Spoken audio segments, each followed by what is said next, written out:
каждое попадание может решить исход боя. Очень заряженным выглядит особенно Эмиль. Так, что-то там не понравилось Александру Сидорину. Ринг нужно было протереть. Сейчас бойцы почувствовали ринг. И я думаю, будет сейчас интересные события. Стойку поменял.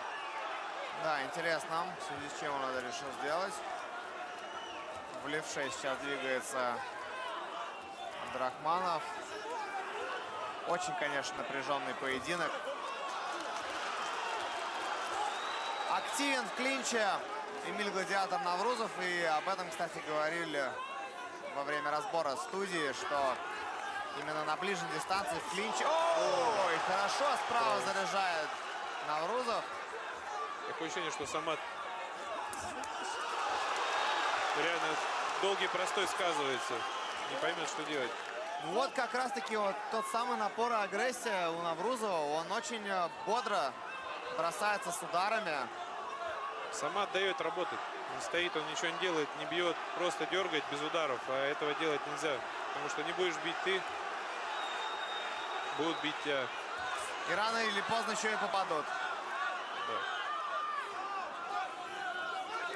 Ну вот поддавил сейчас на движение Самат, но опять же без ударов, только вот сейчас. И слева на выходе хорошо Наврузов.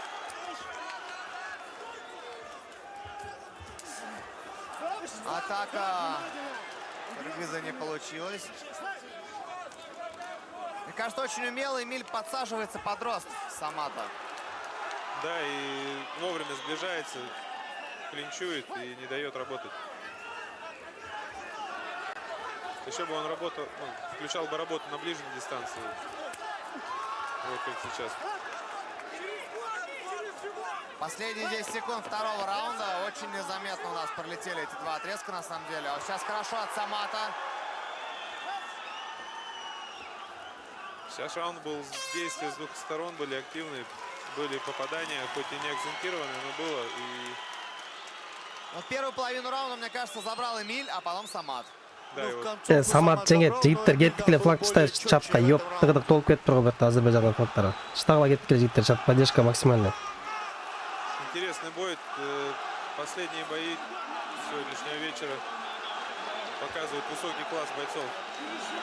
Не просто какой-то махач, а видно тактика. Иногда и на махач хочется посмотреть, да? Иногда, приходишь на стадионный турнир, охота посмотреть технику, красоту. Немного в грудь, вот туда бьешь его. Раз,